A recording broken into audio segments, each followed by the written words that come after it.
मैं जन सुराज की नीतियों में विश्वास करता हूँ और हम पांचों में से कोई भी सदस्य अगर उम्मीदवारी के लिए प्रसाद जी किसी को नॉमिनेट करते हैं तो मैं तहे दिल से उनको धन्यवाद और स्वागत करता हूँ।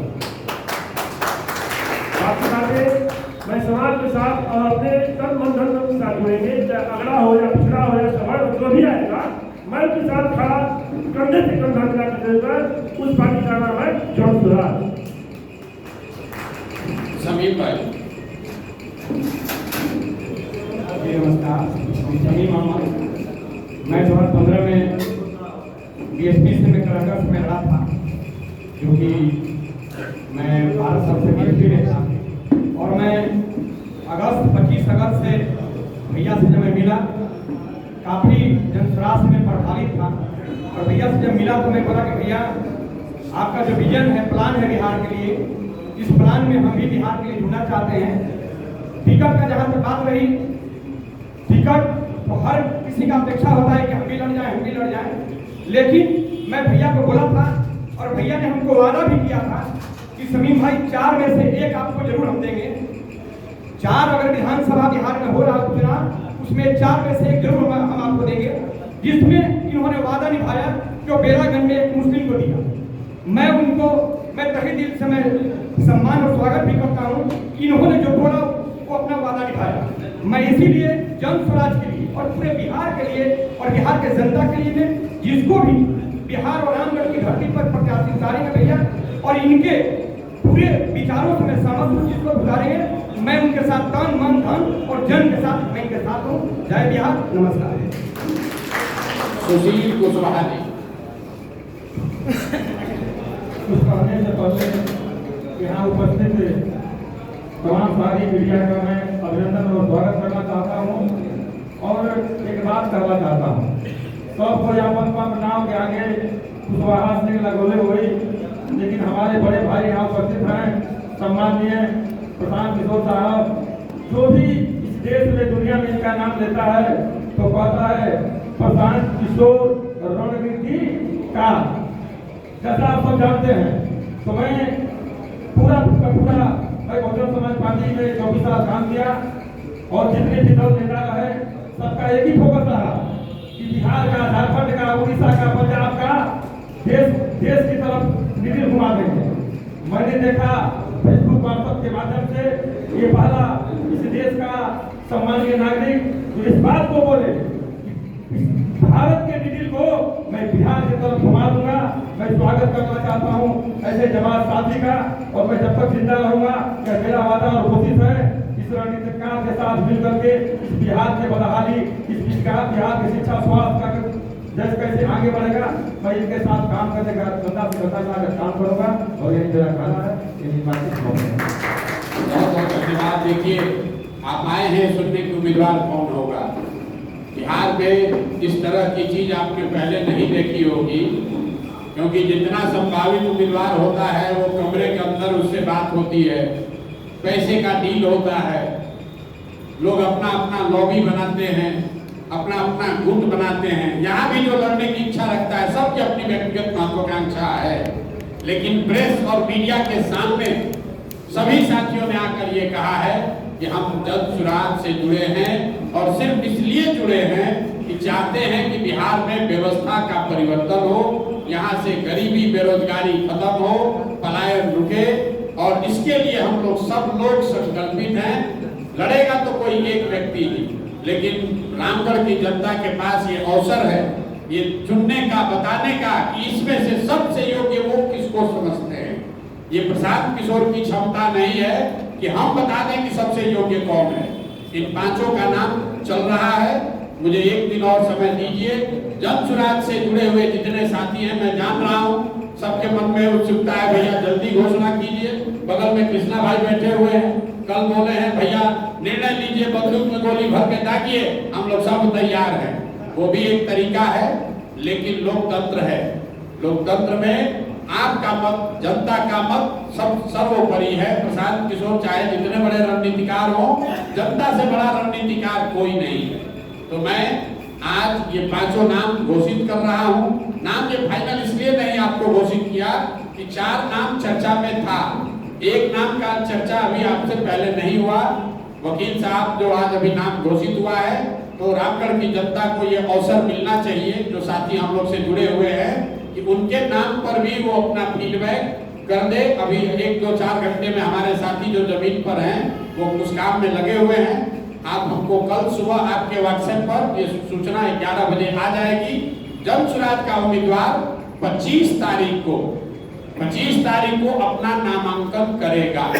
24 तारीख को बेलागंज और इमामगंज के उम्मीदवार अपना नामांकन कर रहे हैं, और 25 तारीख को सुबह में करारी के उम्मीदवार अपना नामांकन कर रहे हैं।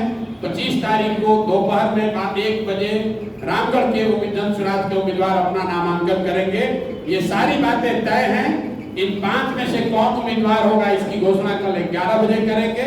अब आपका कोई सवाल हो तो आप कर सकते हैं। बहुत बहुत धन्यवाद।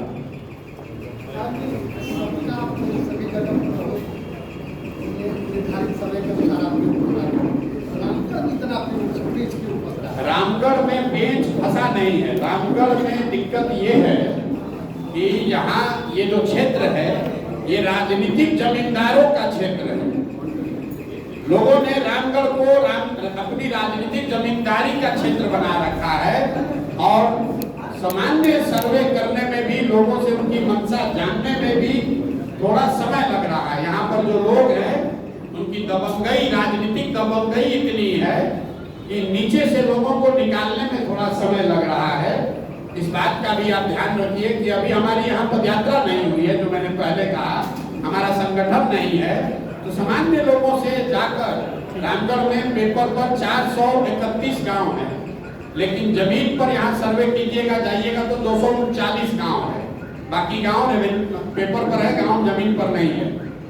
गांव इसलिए नहीं है कि मतलब वो मर्ज हो गया है या 2 गांव मिलकर एक हो गया है। तो 239 गांव में इन 5 व्यक्तियों के बारे में जाकर सर्वे करना, थोड़ा सा 2 दिन समय दीजिए। हम लोग रात दिन लगे हुए हैं, 1 दिन में पता चल जाएगा। आपको ये तो पता चल ही गया, इसी 5 में से कोई होगा। अब कौन होगा उसके लिए 12 घंटा और सही। और चुनाव की प्रक्रिया तो 28 तारीख से शुरू होगी। 25 तारीख तक नामांकन करना है। 28 तारीख तक स्क्रूटनी के बाद पता चलेगा कि भाई किसका नामांकन स्वीकार हुआ, उसको सिंबल क्या मिला। एक और बात आप समझिए, जो पूरी व्यवस्था बनी हुई है ये इनकम्बेंट प्रो इनकम्बेंट है। बिहार में नहीं, देश में। आप नया दल बनाए हैं, आपको सिंबल नहीं मिलेगा। सिंबल आपको मिलेगा 28 तारीख को। आप नया दल बनाए हैं तो आपको कागज पर ज्यादा स्क्रूटनी है। इसलिए ऐसा जो व्यवस्था है कि जो पहले से स्थापित दल है उनको एडवांटेज है। इसीलिए तो कोई नया लड़का, नया समाज का व्यक्ति नया दल बनाकर प्रयास नहीं कर पाता है। लेकिन जन सुराज इससे घबराने वाला नहीं है। हमने कुछ लोग कह रहे हैं प्रशांत किशोर फंस गया, प्रशांत किशोर फंस गए हैं, समझ में नहीं आ रहा है। तो जो लोग ये टीका टिप्पणी कर रहे हैं उनको पता नहीं है कि एक प्रशांत किशोर एगो तो नहीं है, 11 वो चुनाव लड़ाए, तो 4 को विधानसभा है। दबाव इस बात का है कि 10 दिन पुरानी पार्टी है, लेकिन राज्य भर में सबसे ज्यादा स्क्रूटनी हो रहा है कि जन सुराज किसको उम्मीदवार बनाता है, अच्छा बनाता है कि खराब बनाता है। दूसरा आदमी चोर को कर दिया, बालू माफिया को कर दिया, कोई शराब माफिया को कर दिया, पत्रकार बंधु उस पर कमेंट नहीं कर रहे हैं। आप लोग ये कमेंट नहीं कर रहे हैं कि तरारी में कोई बाहुबली अपने लड़के को लड़ा रहा है। आप ये कमेंट नहीं कर रहे हैं कि मांझी जी अपने पतों को लड़ा रहे हैं। आप ये कमेंट नहीं कर रहे हैं कि सुरेंद्र यादव का लड़का ही चुनाव लड़ेगा, जगदानंद का लड़का ही चुनाव लड़ेगा। आपकी अपेक्षा है और सही अपेक्षा है कि जन सुराज किसको लड़ाएगा। इतना जो दबाव है, तो इसलिए हम लोग को भी बहुत संभल कर चलना पड़ रहा है। मैं आपके पेशेंस के लिए आपका धन्यवाद कर रहा हूं, लेकिन भरोसा रखिए जैसे 3 विधानसभा क्षेत्रों में सही निर्णय हुआ है मेरी समझ से, यहाँ पर भी सही निर्णय होगा। कल आपको बता देंगे। आप लोगों की बात कर रहे हैं, लेकिन राष्ट्रीय जनता दल के प्रदेश अध्यक्ष जगदानंद सिंह और उनके पुत्र एमएलसी प्रत्याशी डॉक्टर पुनीत सिंह ने कहा है कि प्रशांत पांडे आकर स्वयं रामगढ़ में चुनाव लड़े तो अच्छा रहेगा, देश में उनकी नाम होगी। ठीक बात है। पुनीत जी से जरा सवाल पूछिएगा कि प्रशांत किशोर पांडे ने कहा है कि जब एमएलसी चुनाव अभी लड़ रहे थे आधिकारिक तौर पर, तो प्रशांत किशोर के कैंप में 2 बार मदद मांगने काहे गए थे? आधिकारिक तौर पर कैमरे पर कह रहे हैं। बाबूजी आरजेडी के अध्यक्ष हैं, सुधाकर सिंह भाई मंत्री हैं। एमएलसी का चुनाव के लिए आप कैमरे पर कह रहे हैं नाम पता जगह जारी कर देंगे जब आए थे मदद मांगने के लिए। तो अगर प्रशांत किशोर की कोई ताकत ही नहीं है तो आप एमएलसी का चुनाव लड़ने के लिए हमारे यहाँ काहे मदद मांगने आए थे? दूसरी बात, आपने कहा कि प्रशांत किशोर आकर चुनाव लड़े। प्रशांत पांडे, मेरा नाम प्रशांत किशोर है, बाबूजी का नाम है श्रीकांत पांडे। उनका नाम क्या है? पुनीत सिंह, डॉक्टर पुनीत सिंह। जब सुराज जैसे उनके पिताजी का ये जागीर है, वैसे जब सुराज प्रशांत किशोर की जागीर नहीं है। जब सुराज बिहार के उन सारे लोगों की जागीर है जो बिहार में उन जैसे और उनके परिवार जैसे लोगों से राजनीतिक जमींदारी को जड़ से उठाकर फेंकना चाहता है।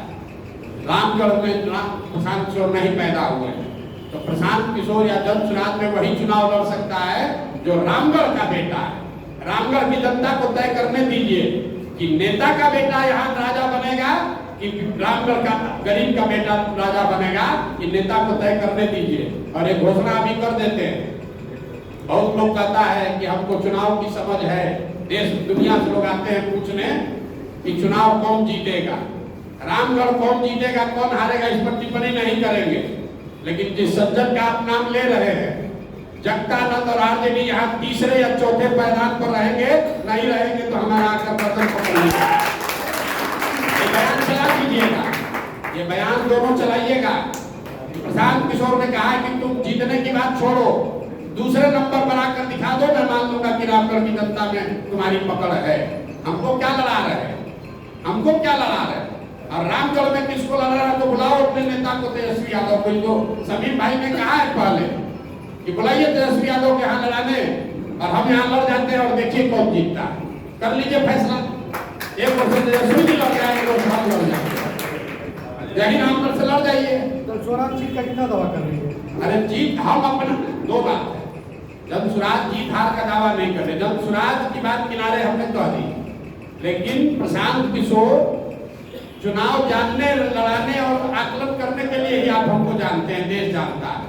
हम उस आकलन के आधार पर बता रहे हैं कि आरजेडी, जगतानंद सिंह और उनके बच्चे, रामगढ़ की जनता सबसे ज्यादा अगर किसी से नाराज है तो उनसे नाराज है।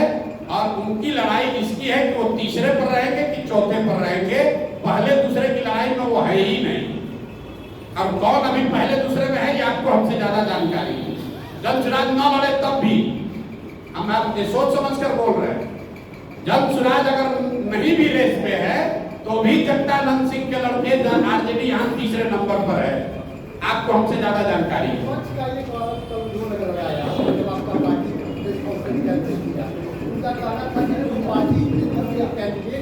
ठीक बात, बिल्कुल ठीक बात है।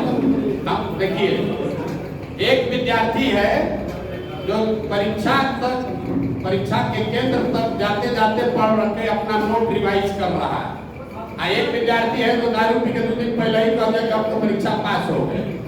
हम वो विद्यार्थी हैं कि परीक्षा लिखने तक पढ़ते हुए जाते हैं। रिजल्ट जब आएगा तब आपको दिखेगा कि कौन पढ़ कर गया और कौन दारू पीकर पहले सो गया।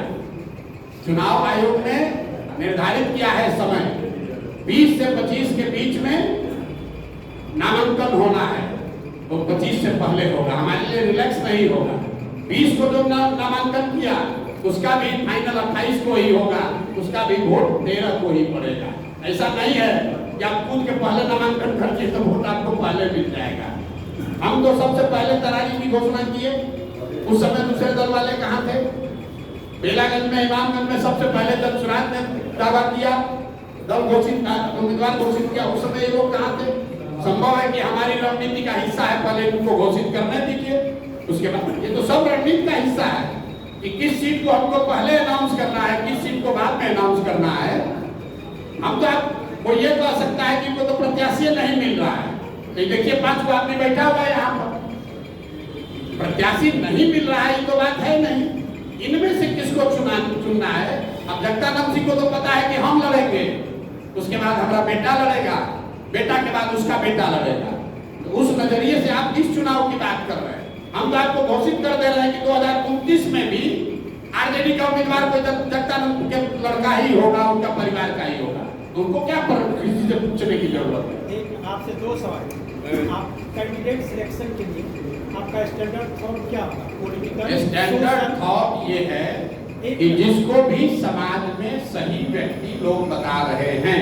ये निर्णय तो सर लोकतंत्र में जनता करती है सर। हाँ, तो जनता कर रही है। आप अपनी थॉट क्या लेकर चल रहे हैं? आप पॉलिटिकल, सुनिए ना मेरी। Social, economical. अरे लिखा हुआ है सही लोग। अमेरिका में अभी चुनाव हो रहा है, सही लोग का सुनिए तो लीजिए ना। सही लोग का क्या पैमाना है बता रहे हैं। अमेरिका में अभी राष्ट्रपति का चुनाव है। वहां एक ओर से रिपब्लिकन पार्टी के उम्मीदवार हैं डोनाल्ड ट्रंप और डेमोक्रेटिक पार्टी की उम्मीदवार है कमला हैरिस। आपने पत्रकार होने के नाते कभी ये पूछा कि डोनाल्ड ट्रंप को टिकट किसने दिया, कमला हैरिस को उम्मीदवार किसने बनाया? वो किसी एक व्यक्ति ने नहीं बनाया। कोई आदमी वहां टिकट नहीं देता है। वहां जैसे हम 5 उम्मीदवार खड़े हैं, वैसे रिपब्लिकन पार्टी से 5 आदमी 10 आदमी कहता है हम दावेदार हैं राष्ट्रपति के उम्मीदवार के, और 6 महीना वो आदमी कैंपेन करता है अमेरिका भर में घूम के। लोग बताते हैं 5 में सबसे अच्छा डोनाल्ड ट्रंप हमको लगता है, तो डोनाल्ड ट्रंप हो गए उम्मीदवार। इसी तरह कमला हैरिस देखिए, वहां जो अभी राष्ट्रपति हैं बाइडेन साहब, वो उम्मीदवार घोषित हो गए। फिर जनता ने कहा नहीं इनका उम्र ज्यादा है, ये नहीं चलेंगे, तो कमला हैरिस वहां उम्मीदवार है। यहाँ बिहार में और रामगढ़ में तो बपौती है। हम रहेंगे, हमारा बेटा रहेगा, उसके बाद बेटा रहेगा, उसको किसी से पूछने की जरूरत क्या है। तो चाहे तो अगले 10 वर्ष का उम्मीदवार अब ये घोषित कर देगा। एक सवाल और सर, आपने विगत जो चुनाव लोकसभा जीत गया उसमें आपकी भविष्यवाणी या के हिसाब से आपका जो आंकड़ा था वो फ्लॉप था, आपने इसको स्वीकार किया। फ्लॉप रहा। आप कैसे स्वीकार करते हैं? आपको ज्यादा जानकारी है क्योंकि आप पत्रकार हैं। फ्लॉप रहा, आप सुन लीजिए। हम जान रहे हैं आप कहाँ आ रहे हैं। हमने लोकसभा चुनाव से पहले 6 महत्वपूर्ण बातें कही। पहली बात कही कि अगली सरकार भाजपा की एनडीए की ही बनेगी और उसमें ऐसा लगता है मोदी जी ही प्रधानमंत्री बनेंगे। आज देश में किसका सरकार है? भाजपा का है, एनडीए का है, मोदी प्रधानमंत्री है।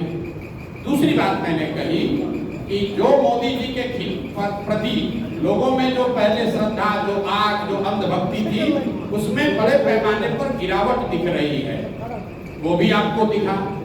तीसरी बात मैंने कही कि मोर और लेस जितना भाजपा को सीट पिछली बार आया था 300, उतना ही सीट आएगा। ये बात ठीक है, ये गलत हुआ। हमने क्या कहा, जो स्थिति पहले 2019 में थी वही रहेगी। तो वोट शेयर के मामले में भाजपा को 2019 में 36% वोट आया था, इस बार 35.13% वोट आया है, 0.7% कम आया। सीटों के मामले में 300 के बजाय 240 आया है, जो बड़ी गलती है, जिसको आप फ्लॉप बता रहे हैं। तो भैया हम भगवान तो है नहीं, स्टैटिस्टिक्स भी है, वो एक आकलन है। सही भी हो सकता है, गलत भी हो सकता है, मेरी गलती है। और जब गलती हुई सामने नेशनल चैनल पर आकर कहा ये 3 बात ठीक है, लेकिन सीट के मामले में आकलन गलत हो गया। चौथी बात क्या बोली कि कोई भी कितने भी मोदी जी को सीट से जीत कर आए, 250 आए या 300 आए, तीसरे टर्म में मोदी जी अपने पहले और दूसरे टर्म के मुकाबले कमजोर प्रधानमंत्री होंगे। वो आपको दिख रहा है। हमने एक और बात कही कि भाजपा चाहे जितने सांसदों के साथ विधान दल सरकार बनाए, तीसरे टर्म में आने वाले समय में उत्तर प्रदेश की भाजपा के नेतृत्व को लेकर भाजपा में बहुत बड़ा संकट की स्थिति बनेगी। वो भी आपको दिख रहा है। योगी जी की बात रोज आप सुन रहे हैं। तो 6 प्रेडिक्शन किए गए, उसमें 5.5 ठीक है, सीट वाला गलत है, लेकिन लोगों को तो सीट याद है, उस हिसाब से मेरी गलती है। अब एक अंतिम बात सुनिए। बंगाल में हमने कहा, पूरे देश ने कहा भाजपा को 200 सीट आएगा। प्रशांत किशोर ने कहा भाजपा को 100 से ज्यादा सीट नहीं आएगा। भाजपा को आया 77। संभव है कि भाजपा को 90 भी आ सकता था, 10 भी आ सकता था, 100 के नीचे आएगा। लेकिन हम इसलिए नहीं कह रहे कि हम अपने गलती को जस्टिफाई कर रहे हैं, लेकिन आप ये समझिए कि जो लोग देश भर के आंकड़ों को एनालाइज करके प्रेडिक्शन कर रहे हैं, इतना आसान काम नहीं है। ऊपर नीचे हो सकता है 10-20 सीट। इसके लिए अगर आपको लगता है हमारी समझ खत्म हो गई है तो मान लीजिए कि हमारी समझ नहीं है। नहीं, देखिए तरारी में क्या है मैं आपको बता देता हूँ। तरारी में लेफ्टिनेंट जनरल एसके सिंह जो सेना में वाइस चीफ रहे हैं, उनके इलेक्टोरल रोल के नाम को लेकर जिला प्रशासन ने बात उठाई है। उनका ये कहना है कि इलेक्शन के कमीशन के रूल में ऐसा है कि आप बिहार के हैं, लेकिन अगर बिहार के किसी विधानसभा क्षेत्र में आप मतदाता के तौर पर रजिस्टर नहीं हैं तो आप चुनाव नहीं लड़ सकते। ये वहाँ के अधिकारियों ने बताया। हम लोग उसको लीगली एग्जामिन करा रहे हैं। जितने हमारे साथ वकील जुड़े हुए हैं वो लोग उस चीज को देख रहे हैं। हम लोगों ने इलेक्शन कमीशन को भी लिखा है, लेकिन मैंने बात आपको शुरुआती बताई कि देखिए कितना प्रो इनकम्बेंट है। जो लड़का करण तिवारी का देश का वाइस चीफ बना आर्मी का, जो सेना को लीड किया सियाचिन में, जो सेना को लीड किया ऑपरेशन पराक्रम में, उस आदमी को वो अपना इलेक्ट्रिसिटी बिल है, उसका जमीन है, घर है तरारी में, लेकिन एक रूल बना कर कह रहे हैं कि नहीं, इनको चुनाव नहीं लड़ने दिया जाएगा क्योंकि तरारी के इनका वोटर लिस्ट में इनका नाम नहीं है। वोटर लिस्ट में नाम जुड़वाने के लिए फॉर्म 8 भरा गया। ये सब प्रावधान है। आप इलेक्शन अधिकारी से पूछ लीजिएगा कि आप 8A फॉर्म 8A भर के अपना नाम जुड़वा सकते हैं। नोएडा से जहां का नाम इलेक्टोरल रोल में है, वहां के डीएम ने नोटिफाइड करके जारी किया है कि यहाँ पर इलेक्टोरल रोल में ये है। जनरल साहब की पत्नी की डेथ हुई है 2020 में। उस समय तक वो बिहार के वोटर लिस्ट में थे, लेकिन पत्नी के डेथ होने के बाद वो नोएडा में रहते थे तो उनका इलेक्टोरल रोल में नाम शिफ्ट हो गया, क्योंकि 24 में उनको वोट देना होगा। अब इसी को आधार बनाकर जिला प्रशासन या इलेक्शन के लोग उनको लड़ने से रोकना चाहते हैं। उसको देखा जाएगा, लेकिन इस तरह की चीज तो लोकतंत्र में आती ही रहेगी। आप व्यवस्था के सामने खड़े होइएगा तो जो वहाँ बालू माफिया है, जो हजारों करोड़ रुपया लूट रहा है, वो इतना आसानी से थोड़ी छोड़ेगा। लेकिन जल चुनाव भी पीछे हटने वाला नहीं है। जनरल साहब वहाँ खड़े हैं, प्रशांत किशोर यहाँ नहीं लड़ रहे हैं, लेकिन प्रशांत किशोर का कोई भाई कोई सिपाही लड़ेगा और यहाँ पर राजनीतिक जमींदारी जिन लोगों का है उनका बोरिया बिस्तर समेटेंगे। उसी तरीके से तरारी से देश का इतना बड़ा जनरल बिहार का लड़का वहां से भूमि और बालू माफियाओं को उखाड़ कर फेंकेंगे। अगर उनको नहीं लड़ने दिया तो कोई वहां तरारी का लड़का लड़ेगा, लेकिन लड़ेगा जरूर। हम लोग पीछे नहीं हटेंगे। ये नहीं कहेंगे कि हमारा नामांकन कैंसिल हो गया। हम लोग लगे हुए हैं। कल या परसों तक निर्णय इलेक्शन कमीशन दिल्ली को देना है कि उनको लड़ने की अनुमति दी जाएगी कि नहीं। लेकिन आप जरा पत्रकार होने के नाते समझिए, बिहार का जो लड़का पूरे 75 साल के इतिहास में सिर्फ 2 ही लोग आज तक vice chief of army staff बने हैं बिहार से, एक गवर्नर एसके सिन्हा और एक एसके सिंह। उस लड़के को आप चुनाव नहीं लड़ने दे रहे। ये फर्जी का नियम लगा कर कि आप कहते हैं ये इसका इलेक्टोरल रोल में यहाँ नाम नहीं है, एक भरा गया है, कह रहे नहीं उसके दिन पास हो गया है। ये तो चलता है, प्रशासन और सरकार की ओर से ये सब चलेगा, लेकिन जल चुनाव इतना आसानी से दबने वाला नहीं है। हम लोग इस व्यवस्था को बदलने आए हैं, इतना जल्दी थोड़ी डरने वाले।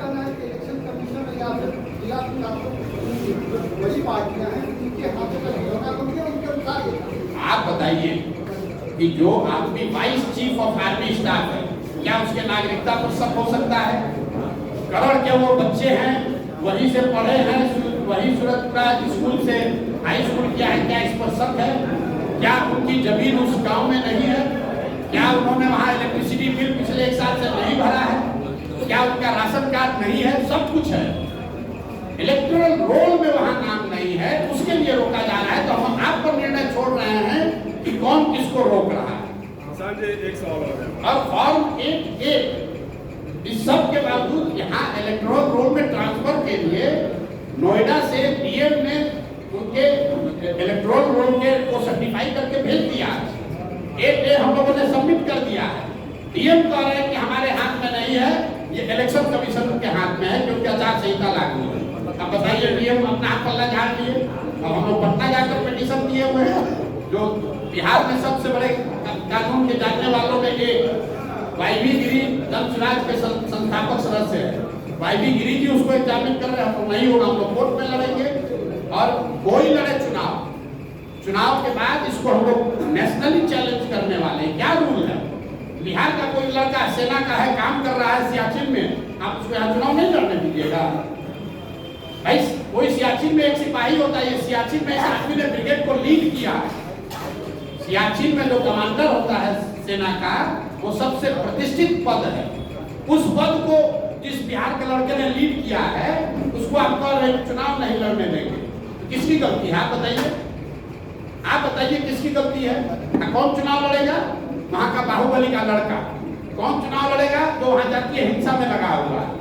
तो ये तो इसीलिए तो जन सुराज है, तभी तो लोगों का आंख खुलेगा कि किस तरीके से सत्ता पर लोगों ने कब्जा किया हुआ है। वैसे बिहार के 4 विधानसभा चुनाव आप लड़ रहे हैं, चुनावी मुद्दा क्या खेत से मुद्दा है? क्या मुद्दा है?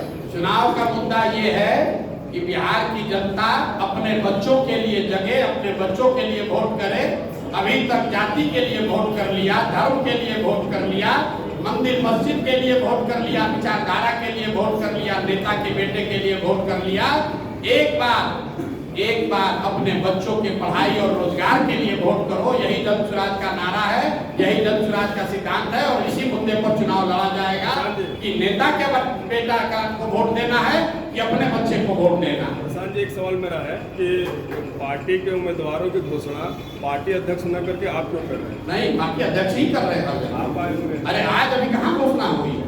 आप सारा प्रेस कॉन्फ्रेंस देखिए, हमको मालूम है, आपको यही उठाइएगा, आपको मुद्दे से नहीं मतलब है। बस सारे मुद्दे पर नहीं, सुनिए, पटना में वीडियो निकालिए।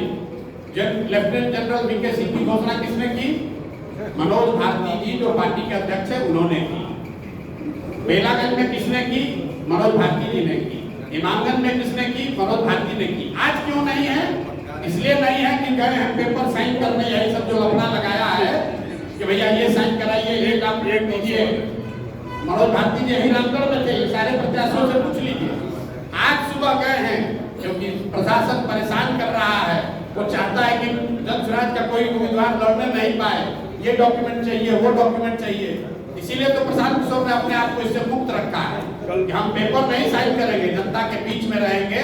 पेपर साइन करने वो गए हैं, पेपर भी साइन होगा और 23-24 तारीख को इमामगंज में और 25 तारीख को तराई और रामगढ़ में जन सुराज के उम्मीदवार अपना नामांकन दाखिल करेंगे। सर बोले कि प्रशासन परेशान कर रहा है, प्रशासन मतलब कौन? अब आप देखिए, आप बताइए कि लेफ्टिनेंट जनरल एसके सिंह को चुनाव नहीं लड़ने देना किसका हिम्मत है? ये कोई छोटा अफसर तो कर नहीं सकता है, ये कोई छोटा व्यक्ति तो कर नहीं सकता है, ये कोई वार्ड सदस्य का तो चुनाव है नहीं। बिहार का इतना बड़ा बेटा अपने सब कुछ, अपने सुख सुविधा को छोड़कर बिहार के लिए लड़ने आया है, उसको आप चुनाव नहीं लड़ने दे रहे हैं। बालू माफिया के खिलाफ, बाहुबलियों के खिलाफ, तो कौन रोक रहा है? आपको छोड़ रहे हैं, आपके द्वारा जनता पर छोड़ रहे हैं तय करने को। टिकट बंटवारे में बीजेपी कह रहा है कि अभी एक जगह में स्थिति है तो 200 विधानसभा में क्या स्थिति है? अरे देखिए, बीजेपी जैसे दल को, हमको यहाँ बीजेपी का टुटपुटिया नेता क्या कहता है, उसका कोई वैल्यू है? बीजेपी के नेता को पता है किसको टिकट मिलेगा। बीजेपी में टिकट कैसे बढ़ता है हमसे ज्यादा यहाँ का बीजेपी का आदमी जानता है। बीजेपी को यहाँ कौन जानता है भाई? पिछले विधानसभा में बीजेपी को 19.6% बिहार में वोट आया। वो नीतीश का बैसाखी बन के और नीतीश का बैसाखी लेके, दोनों लंगड़ा पार्टी देखे वो बैसाखी देके खड़ा है, वो क्या बोलेगा कि कैसे टिकट बढ़ता है? कुर्सी नहीं चला है, लोकतंत्र को जिंदा किया जा रहा है। वो बेलागंज में बीजेपी वाला बन जाएगा। बीजेपी वहां बेलागंज से लड़ पाया आज तक जीवन में? वहां जो आरजेडी के बाहुबली नेता है उसके खिलाफ लड़ने के लिए कैंडिडेट आज तक बीजेपी को नहीं मिला। वो हमको बता रहा है कि कुर्सी चल रहा है। आज जहाँ तरारी से लड़ रहा है वो जदयू से निर्दलीय लड़े हुए और जदयू में शामिल एक बाहुबली को अपने टिकट पर लड़ा रहा है और राष्ट्रवाद का बात करता है। कि बीजेपी वाला सब राष्ट्रवाद का बात करने वाला, जरा पूछिए कि सेना के जनरल को नहीं लड़ने दे रहे हैं, जिसने भारत की रक्षा के लिए कुर्बानी दिया है 40 वर्ष, उसको नहीं लड़ने दे रहे हो। और बीजेपी ने उम्मीदवार बनाया किसको? एक बाहुबली के लड़के को, तो चरित्र भी देख लीजिए, कहता है चाल चरित्र अलग है। चरित्र देखिए बीजेपी का, परिवारवाद का बात कर रहा है, उसको तरारी में कोई नहीं मिला। बाहुबली और बाहुबली का को भी नहीं मालूम, बाहुबली के लड़का को लड़ा रहा है और कहता है कि हम एकदम परिवारवाद हमारे खिलाफ है। वो हमको बोलेगा कुर्सी चल रहा है। कुर्सी चलने के बाद बेलागंज में कौन उम्मीदवार हुआ? जनसुराज का प्रोफेसर खिलाफत हुसैन, जिसने 30 बरस बेलागंज में बच्चों को मैथमेटिक्स पढ़ाया है, अगड़ों को, पिछड़ों को, हिंदुओं को, मुसलमानों को। इस व्यक्ति ने वहां गणित पढ़ाया है 30 बरस। उस प्रोफेसर को हम लोगों ने उम्मीदवार बनाया है। जिस क्षेत्र के बारे में लोग कहते हैं कि 10 करोड़ रुपया चाहिए चुनाव लड़ने के लिए, वहां से एक साधारण प्रोफेसर को चुनाव लड़ा रहे हैं, तो आप लोग पत्रकार लोग भी कह रहे हैं प्रशांत किशोर से गलती हो गया। इसीलिए मैं बिहार का ये दुर्दशा है। कोई अच्छा आदमी खड़ा होता है तो आप लोग कहते हैं बिहार में नहीं चलेगा, तो न चलेगा तो इसी दुर्गति में जीवन भर आपको भी रहना पड़ेगा। बिहार की राजनीति में प्रशांत किशोर को इंटरटेनमेंट का साधन कहा जा रहा है। बढ़िया है, एंटरटेन होइए, मजा लीजिए। अगर जो लोग ये कह रहे हैं तो उनसे पूछिएगा कि उनके दल के जो आका हैं वो इसी इंटरटेनमेंट के साधन का इस्तेमाल करके इसी बिहार के लड़के से सलाह लेकर वहां पहुंचे हैं, तो नैया पार नहीं लगने वाली थी, न भाजपा का न नीतीश का। मालूम है ना आपको, हमको बताने की जरूरत नहीं है कि 14 में कौन उनको मदद किया, 15 में यहाँ नीतीश का कैरियर को किसने बचाया, न तो जहाज डूब गया था पूरा, मांझी जी लेकर भाग गए थे। सर, आज नामांकन के दौरान राजद के जो उम्मीदवार है रामगढ़ से, बोले कि सिर्फ प्रशांत किशोर की पार्टी मीडिया में बनी हुई है, मीडिया वाले उनका सपोर्ट कर रहे हैं और कम नहीं है उनका कोई। ठीक बात है, आप लोग सब लोग मीडिया है तो टिप्पणी प्रशांत किशोर को नहीं किए, तो मीडिया वाले पर किए। आप लोग को कितना लोग कम सुनिए, मीडिया पर बने, मीडिया को समझ नहीं है। अगर आप हमारे प्रेस कॉन्फ्रेंस में आए हैं तो कुछ तो सोच के आए होंगे। वो तो ये कह रहे हैं कि मीडिया में बने हुए हैं, क्यों? पैसा वैसा दे के सबको खरीद लिया है। ये आपको पता नहीं चल रहा, आपको गाली भी दे रहा है कि पत्रकार लोगों का है तो सब बिक गया है, प्रशांत किशोर से पैसा ले लिया। यहाँ बैठे हुए जितने पत्रकार हैं जरा बताइए तो किसी को एक हम समोसा भी खिलाए हैं? कह रहा है कि सारा पत्रकार प्रशांत किशोर के पीछे घूम रहा है। पीछे नहीं, आप भगवान के किसी गाँव, रामगढ़ के किसी गाँव में जाइए, रामगढ़ के किसी गाँव में जाइए, प्रत्याशी की बात छोड़िए, जीत-हार की बात छोड़िए, अगर घर घर कोई पहुंचा है तो जनसुराज के वर्कर कार्यकर्ता पहुंचे। क्या आपको मालूम है आज अगर रामगढ़ के घर घर में, गांव गांव में कोई आदमी पहुंचा है तो जनसुराज का वॉलंटियर पहुंचा है, जनसुराज का कार्यकर्ता पहुंचा है, वो जगदानंद सिंह का लड़का नहीं पहुंचा है। लेकिन लड़ाई इसी बात का है कि नेता का लड़का नेता बनेगा कि रामगढ़ का लड़का नेता बनेगा, अभी पता चलेगा। अभी 2-3 घंटा चलाइएगा। एक सवाल ये है, अभी जैसे आपने कहा है कि 5 उम्मीदवार यहाँ पे हैं, प्रेस कॉन्फ्रेंस में अभी आप अनाउंस नहीं कर रहे हैं, कल के लिए आपने कहा कि व्हाट्सएप पे नाम चला जाएगा। या आके मनोज जी अनाउंस कर देंगे, कहे कि भाई साहब बोल रहे हैं कि अध्यक्ष को अनाउंस करना, हम अनाउंस कर देंगे तो आप लोग अभी तुरंत कहिएगा कि उम्मीदवार प्रशांत किशोर को रिमोट कंट्रोल से चला, लोग बोलेंगे कि रिमोट कंट्रोल। हाँ, लोग बोलेंगे ना, इसीलिए ना नहीं कर रहे हैं, तो पहले से मालूम है। सवाल ले लीजिए, उसके बाद बता दीजिएगा। जैसे आपने कहा कि 5 उम्मीदवार को अभी आप लेकर बैठे हुए हैं कि ये मजबूत दावेदार है रामगढ़ जी, तो कहीं आपको ये डर तो नहीं है कि बेला का जो घंटा घटी है, अगर प्रेस कॉन्फ्रेंस में अगर अनाउंस कर देंगे तो रामगढ़ में भगवान भी ये घटना घट अरे भाई ये 500 लोग सामने खड़े हैं और बेलागंज में सुनिए, बेलागंज का प्रेस कॉन्फ्रेंस आपने देखा है, वहाँ 500 लोग, 500 उम्मीदवार, आप लोग कुर्सी चलने को इतना बड़ा बात बता रहे हैं। अभी तक तो आप लोग कह रहे थे जनसुराज को कोई पूछिए नहीं रहा है, और जनसुराज का टिकट पाने के लिए अगर लोग कुर्सी चला रहे हैं तो यही बता रहा है कि जनसुराज की ताकत है कि नहीं। अरे भाई इतना तो समझिए, 10 दिन पहले पार्टी बना है, उस पार्टी का टिकट पाने के लिए लोग कुर्सी चलवा रहे हैं। और जब बेलागंज के प्रेस कॉन्फ्रेंस में कोई कुर्सी नहीं चला, जहां चर्चा चली है वहां समर्थकों ने कुछ हल्ला गुल्ला किया होगा, उसमें क्या लोकतंत्र अभी नहीं। अगले 1 साल में हर जनसुराज के मीटिंग में कुर्सी चलेगा, हम पहले आपको बता देते हैं। लेकिन कुर्सी चलने के बाद जो चुन कर आएगा वो लोकतांत्रिक तरीके से चुन कर आएगा। हमको अपने परिवार के आदमी को बनाना है तो कुर्सी नहीं चलेगा। राजद में क्या कुर्सी चलेगा? राजद के किसी कार्यकर्ता को हिम्मत है कि कुर्सी चला के कह दे कि हम उम्मीदवार होंगे? उसको तो मालूम है कि जब तक उनका परिवार ही बनेगा, लालू जी का लड़का ही बनेगा। तो आप बता दीजिए कि आप राजतंत्र में, परिवार तंत्र में भरोसा रखते हैं, वो ठीक है कि जहां हल्ला गुल्ला हो, लोकतंत्र जिंदा हो, वो ठीक है? आप तय कर दीजिए। चलिए भैया, बहुत बहुत धन्यवाद। पार्टी के उम्मीदवार की घोषणा कल करी जाएगी। हम